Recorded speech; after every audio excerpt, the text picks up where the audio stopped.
Olá, pessoal, sejam bem-vindos ao Intralizando, o podcast que explora o universo da comunicação interna, da cultura organizacional e do RH. O meu nome é Milena Faneco e eu falo diretamente aqui do RH Summit. E hoje ao meu lado eu tenho a Leicy Cunha, que é CEO da BU. E a gente vai falar sobre liderança. Sobre saúde mental. Por favor. Então, Leicy, seja Bio na veia. Vamos lá. Ó, eu tenho uma pergunta para fazer que às vezes a gente está tão acostumado a falar de liderança, de liderar o outro, né? De liderar o outro de forma... Tem vários tipos de liderança, né? Situacional, democrático, a gente não vai listar todas as lideranças aqui. Mas tem uma que a gente pouco fala, que é ser líder de mim mesmo. Né? E isso passa também por autoconhecimento. Eu queria que você falasse um pouquinho sobre essa autoliderança. A gente pode chamar isso de autoliderança? Super.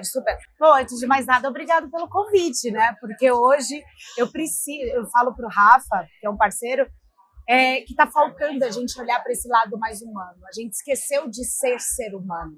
E não é à toa que às vezes a gente fica com complexo da IA chegando, porque no fundo a gente virou máquina. E normalmente a gente olha para o outro, na verdade, com raiva ou achando crítica do outro, mas é a crítica de nós mesmos, né? E aí eu vou fazer um parênteses aqui, hein, Mi? Manda bala. Eu posso ser bio na veia, né? Já para chegar chegando. Você falou que existem vários tipos de liderança, né? Eu penso um pouco diferente. Uhum. Eu não acredito muito nesses vários tipos de liderança. Vou aprender aqui hoje. Eu acredito numa liderança humanizada. Ela é única. E o que é isso? Nada mais é olhar para a pessoa na sua frente como um ser humano.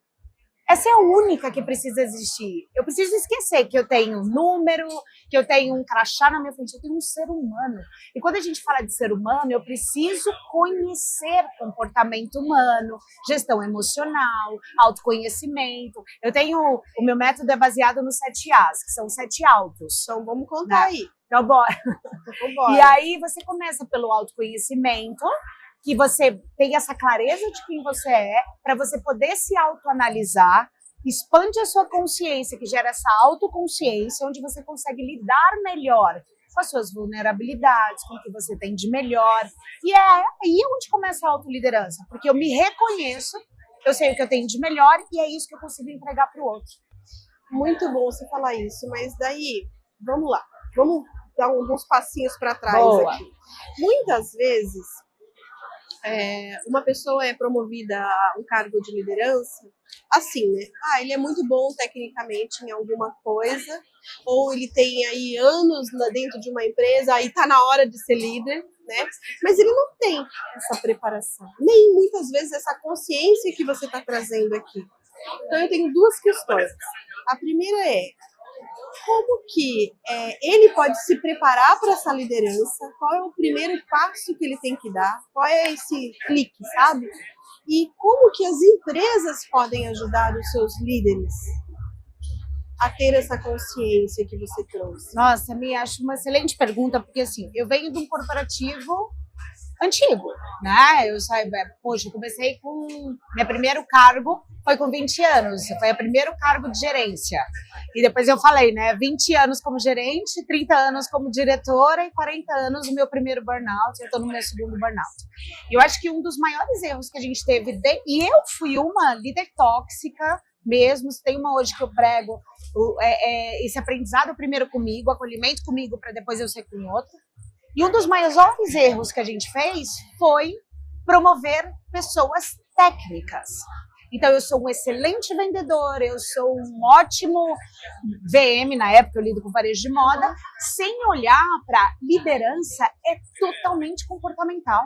Eu não preciso ser o melhor vendedor, mas eu preciso ser o melhor com gente. E é que nem o que eu falo. Você quer ser líder?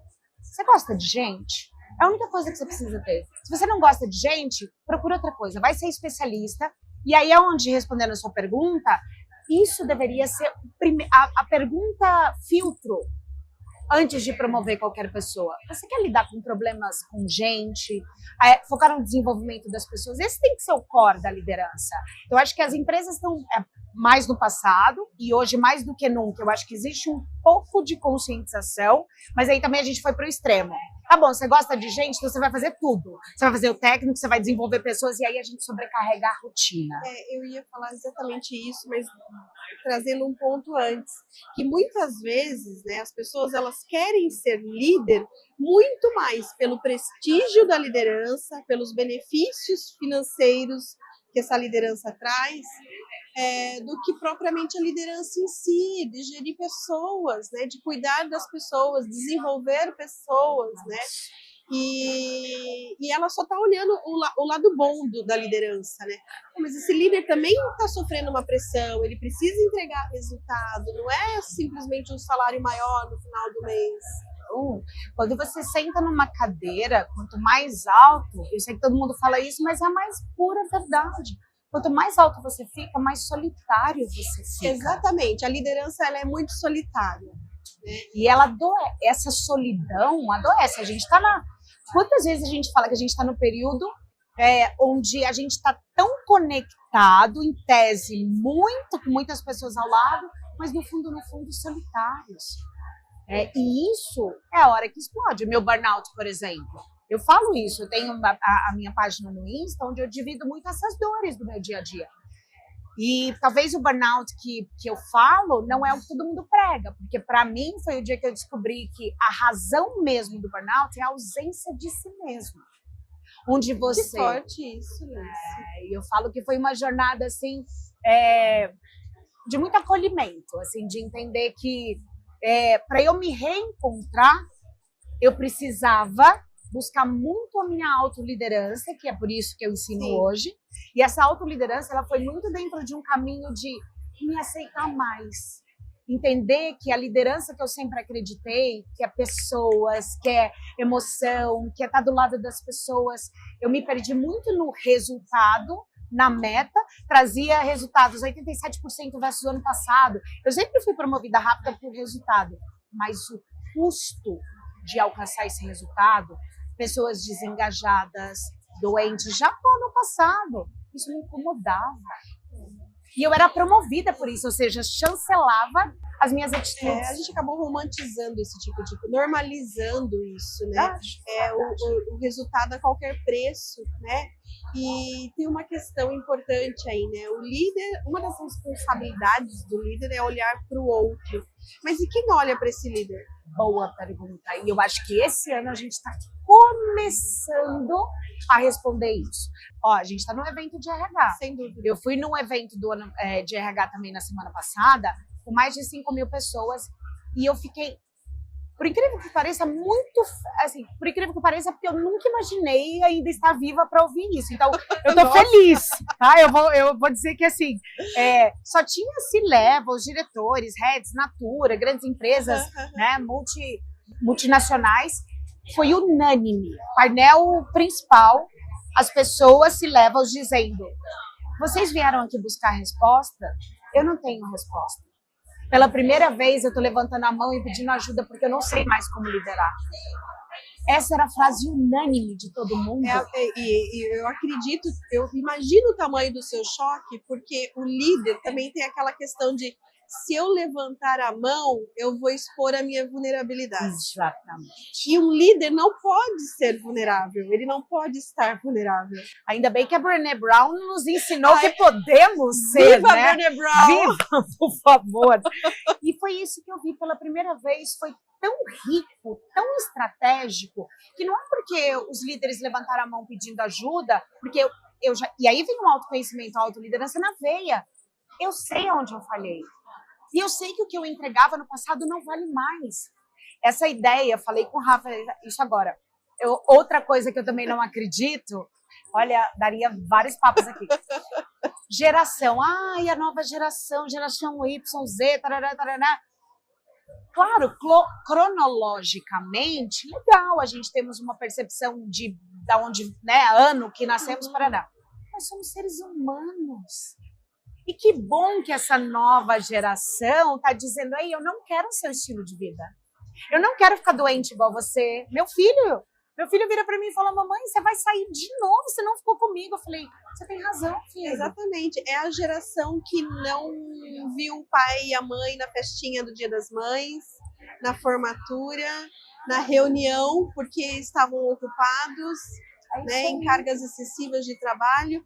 E daí eu pergunto, será que é a gente que tem que ensinar para eles ou será que eles estão nos ensinando? Eles estão nos ensinando muito. Exatamente. Mas eu também acredito que essa troca é muito saudável. Eu acho que a gente também tem muito para ensinar. Sempre. A gente tem um contexto que eles não têm, né? A gente tem uma bagagem, uma visão sistêmica que eles não têm, né?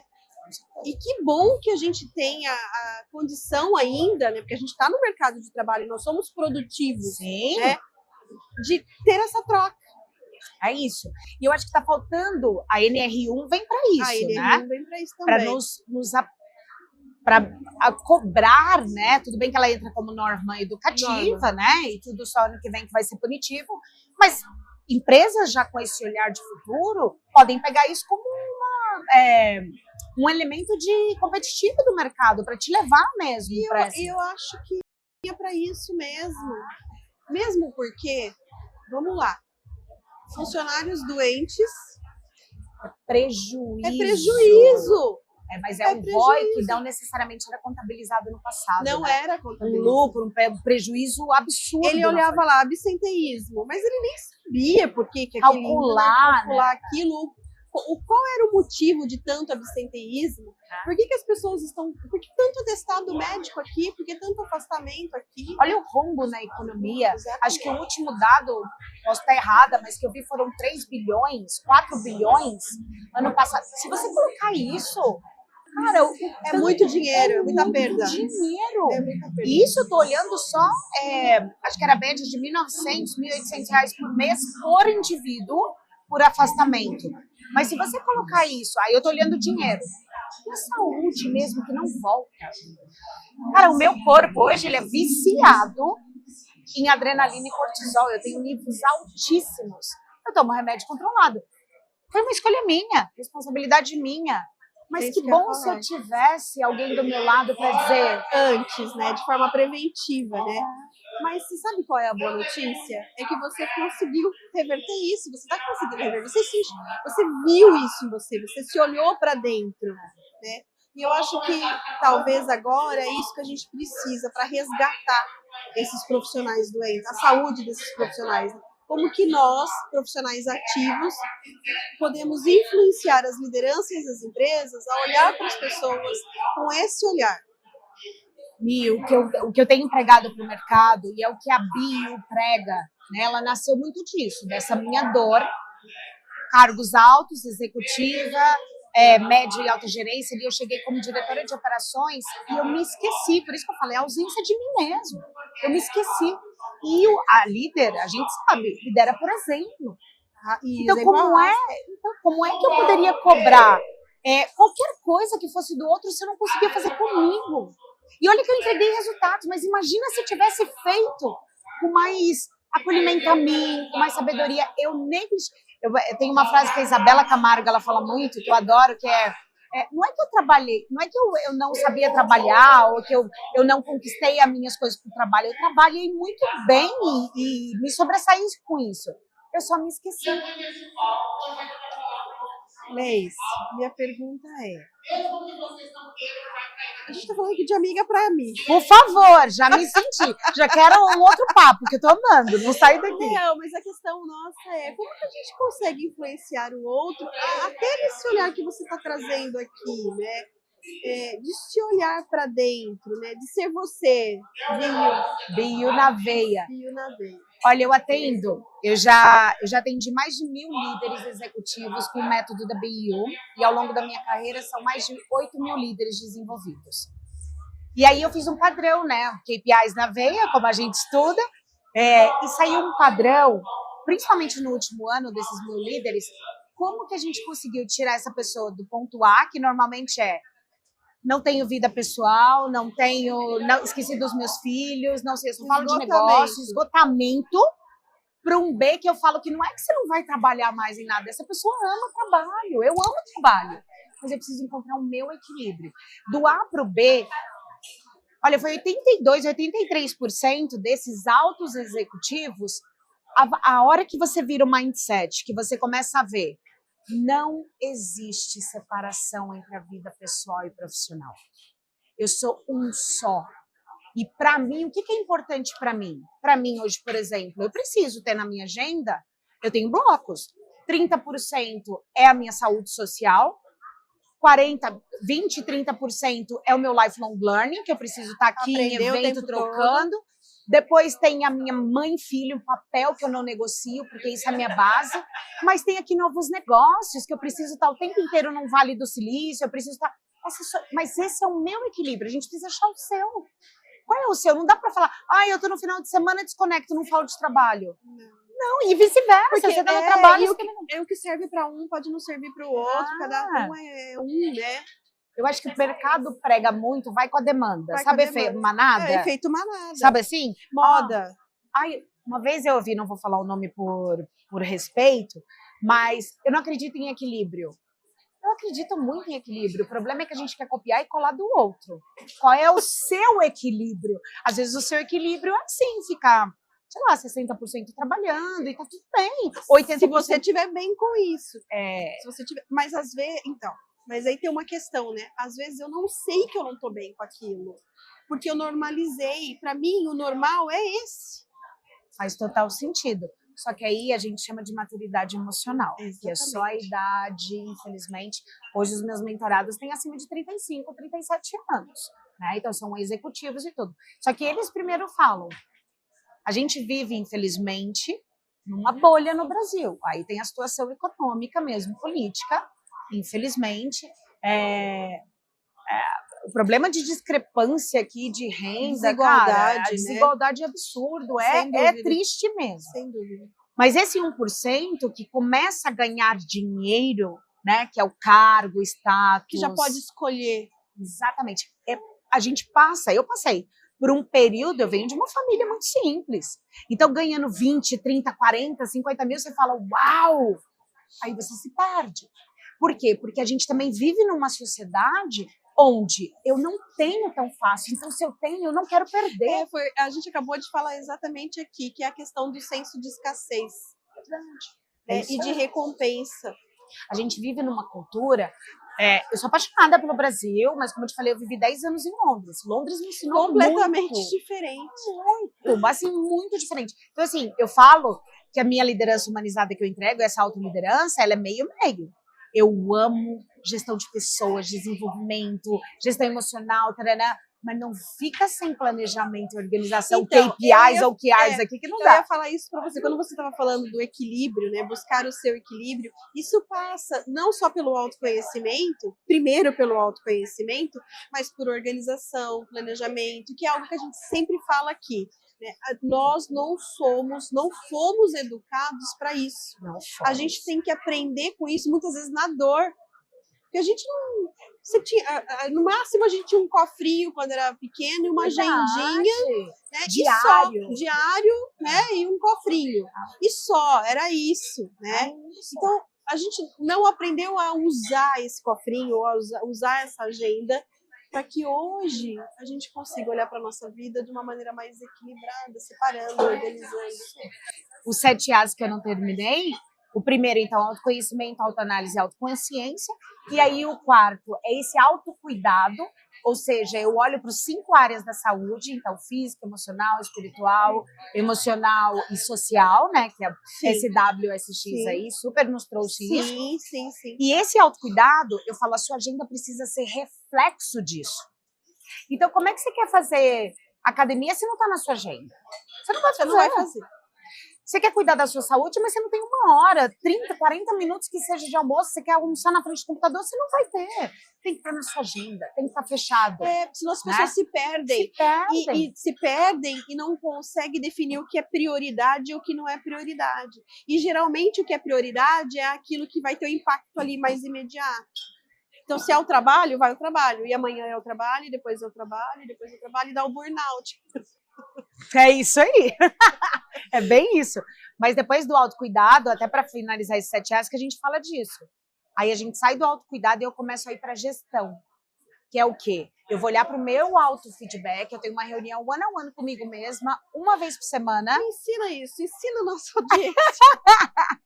Cara, eu falo Você isso olha pros... pro espelho? Não! Como você faz isso? Não, na mesa mesmo, eu pego a planilha, eu pego o Excel e imprimo o papel.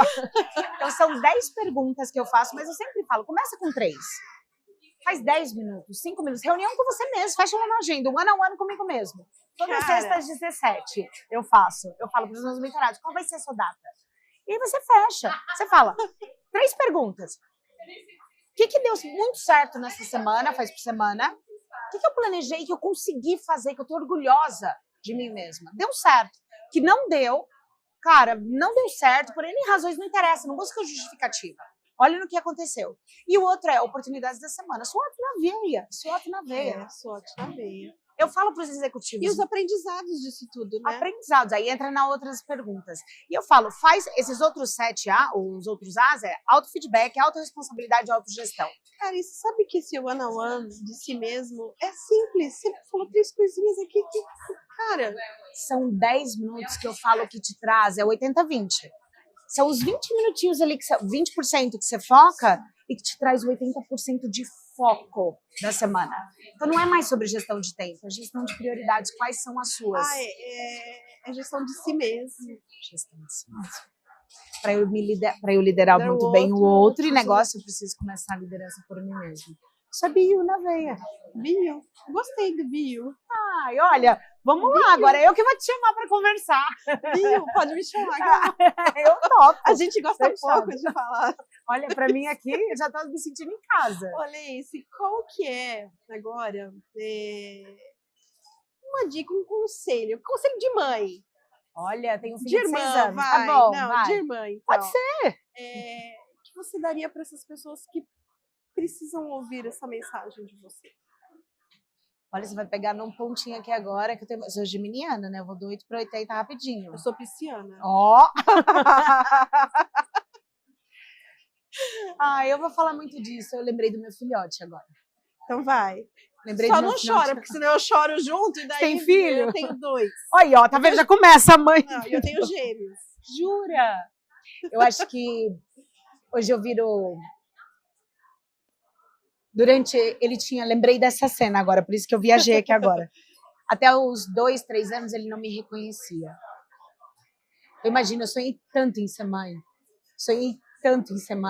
Na hora que ele nasceu, eu fiquei tão perdida, porque eu passei por uma crise de identidade, que eu sempre fui executiva, quero abraçar o mundo, negócio.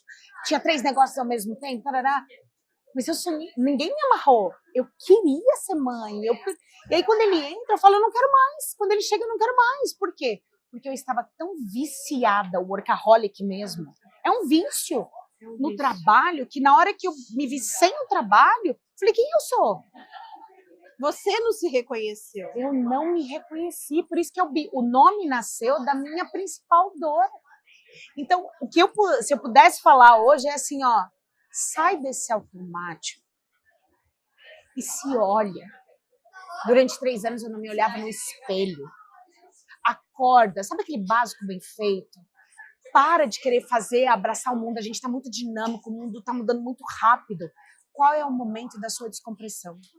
Que sejam 5 minutos. Para de querer fazer multitask. Eu faço tudo ao mesmo tempo. Balela, o cérebro disso. Não. As pessoas se orgulham de ser Faz as pazes com o sofá, com o descanso, cara. Então, assim, ó, sai desse automático, pede ajuda. Não é ser fraco, pelo contrário, é corajoso olhar para a sua vulnerabilidade. E hoje, o dia que as pessoas percebem, os executivos que eu atendo, que eles percebem o quanto é rico você voltar a ser humano, olhar para si, e isso gera um movimento no seu time. Cara, você triplica a produtividade, você triplica bem-estar, engajamento, tudo isso que querem livro, receita, treinamento, você resolve tudo começando por você mesmo. Gente, bio. Adorei, que delícia. Muito bom mesmo. E você sabe o que é o mais gostoso disso tudo? É que você bio. Eu não sou Você tá sendo você. E quando a gente ouve todos esses... É sério, a gente tá brincando, assim, rindo, mas é muito sério. Quando a gente ouve tudo isso que você tá falando de uma pessoa que viveu isso, é você. O valor é outro, eu recebo de uma outra forma e eu tenho certeza que quem tá lá na ponta vai receber também de outra forma. Porque é real, é autêntico, a gente tá falando de pessoas reais, né? Não é um personagem que tá aqui, é a sua dor, né? E sabe o que é bonito? É que a sua dor pode transformar a vida de um monte de gente e você tá fazendo isso pro seu trabalho. Parabéns! Ai, Mi, obrigada. Eu vou te falar que eu sonhei muito com esse dia, eu me perdi. Meu segundo burnout veio por... É uma eterna vigilância. Eu falo, o dia que a gente entende... Nós temos 10 auto-boicotes universais. Um livro que eu super indico é o Inteligência Positiva, maravilhoso, que fala dos 10 auto-boicotes universais. E um que a gente tem, todos temos, é o crítico. É um crítico exacerbado. O outro é o melhor, eu não presto, o negócio do outro, a grama do outro. A gente sempre se auto-sabota. Acho que o pior dedo em riste é o nosso próprio. É isso aí. Você me lembrou uma coisa? Uma vez eu fiz um treinamento que falei assim, gente, sabe aquele líder que fica o tempo inteiro apontando o dedo pro outro? Porque você fez isso, fez aquilo, tarará. Enquanto você tem um dedo apontado pro outro, tem mais 4 você pra tem gente. 4 aqui, ó, pra você. Comece a se olhar, antes de olhar o outro, olha para você, exatamente. Mas olha com acolhimento, olha. E foi isso que eu fiz, por exemplo, aprendi que eu preciso ser uma eterna, você não controla, você aprende a gerir. É diferente, os seus auto-boicotes, os meus defeitos. Todo mundo tem defeito, tem qualidade, tem defeito. Sem dúvida. Meu defeito eu tenho super clareza. O burnout, ele não veio do nada. Eu não sei me amar, eu tô aprendendo. E tá tudo bem. E tá tudo bem. Então eu já entendi que eu preciso estar o tempo inteiro de olho, criar rituais para eu ser mais vaidosa, para eu me olhar. E tá tudo bem, porque eu encontrei o meu equilíbrio. É prática. Ano passado, entrei pro viés aí do digital, que tá funcionando. Me perdi de novo. Eu falo, não é possível. Mas enquanto eu demorava 1 ano, 2 anos, 3 dias foi mais que suficiente. Falei, bora, montei meu time de burnout, gente, me ajuda. Você já montou um padrão.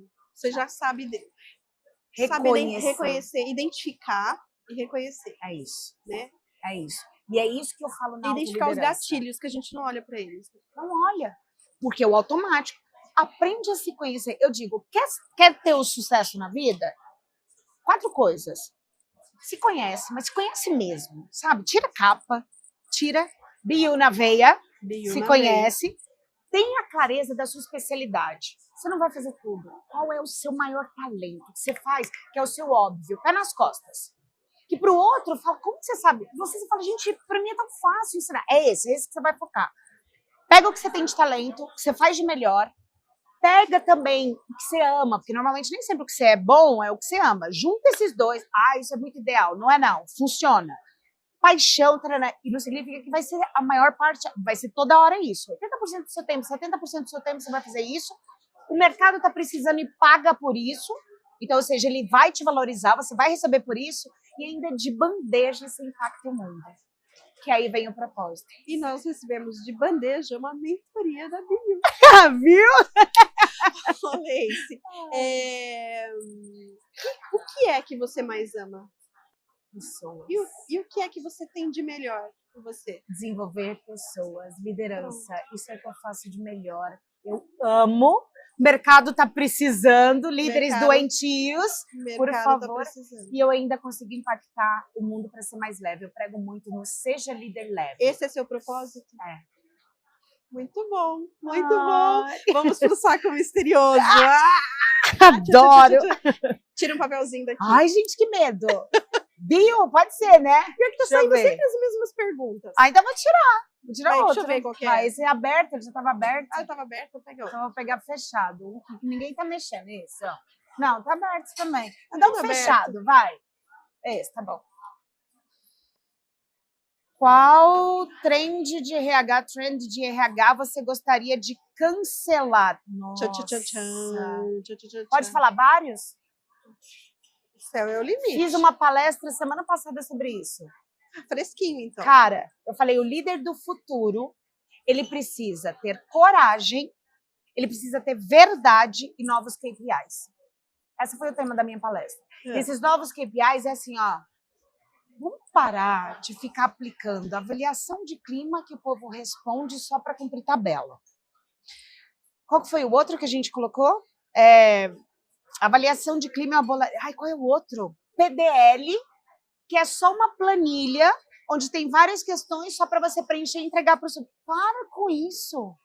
A gente precisa de mais trocas.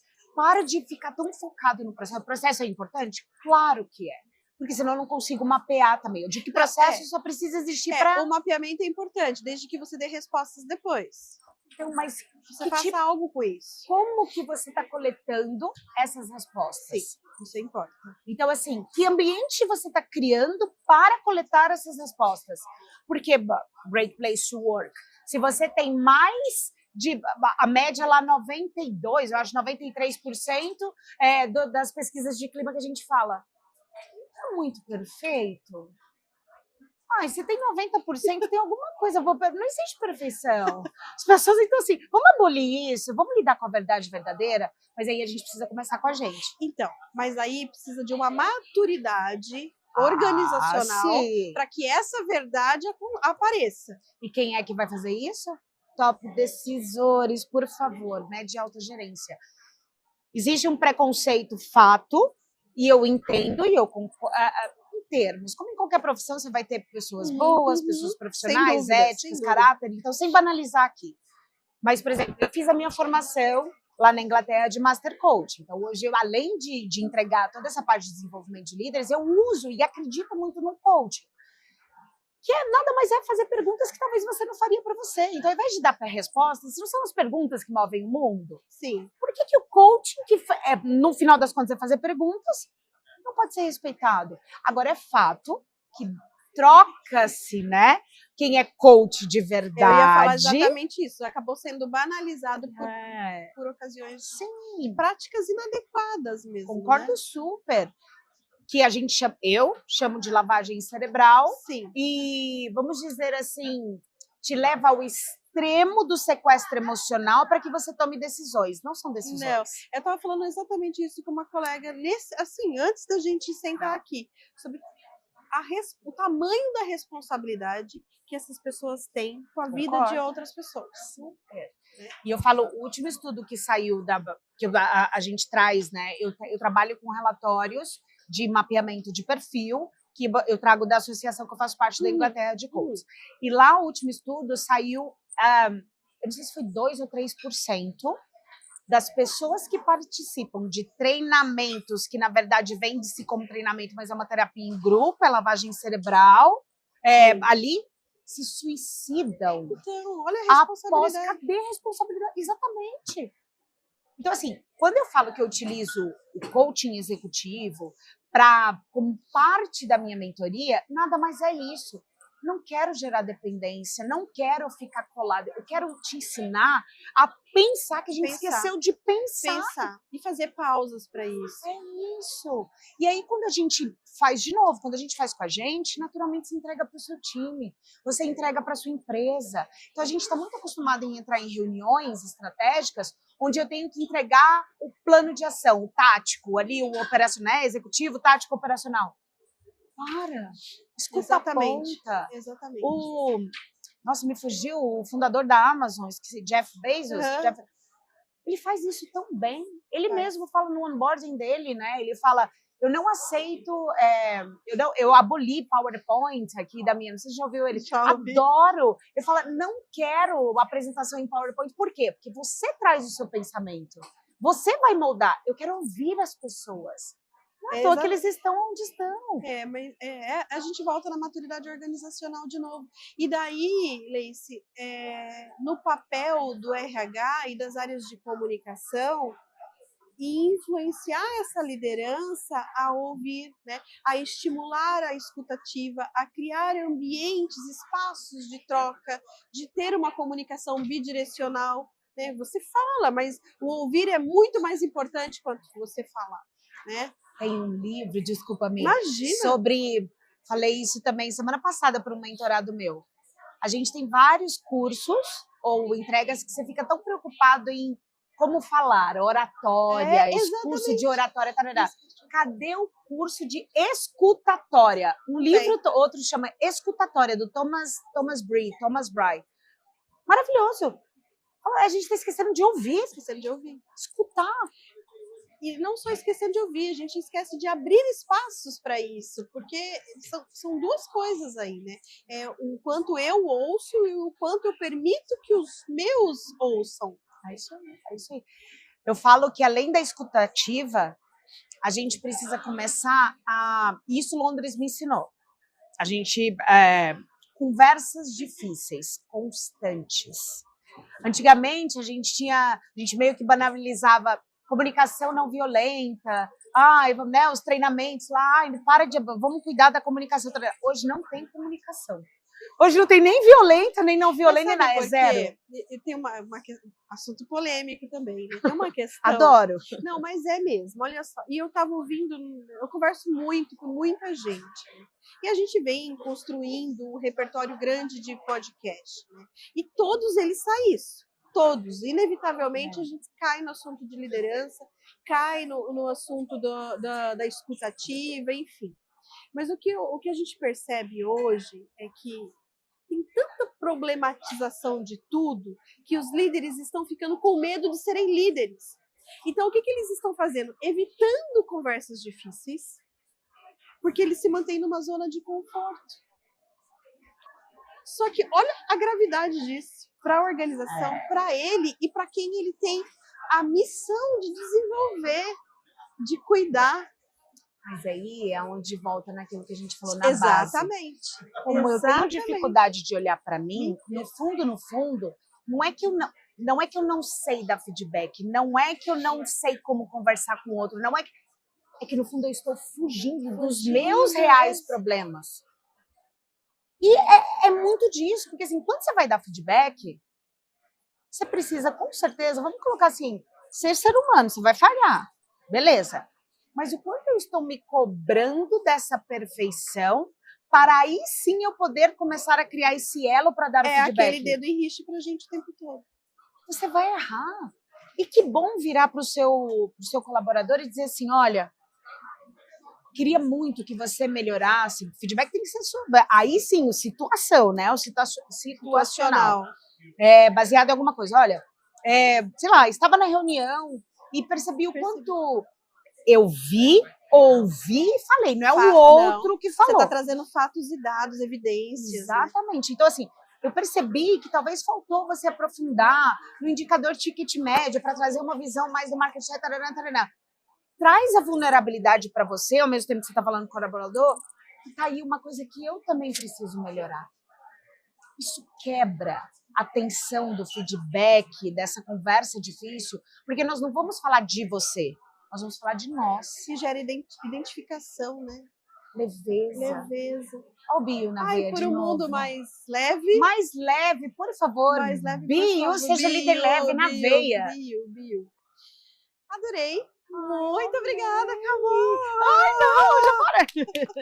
Mas, ó, você está convidada para ir para Campinas gravar o nosso podcast oficial. A gente grava toda quarta-feira e toda segunda-feira tem episódio novo. Fechadíssimo. Vamos lá.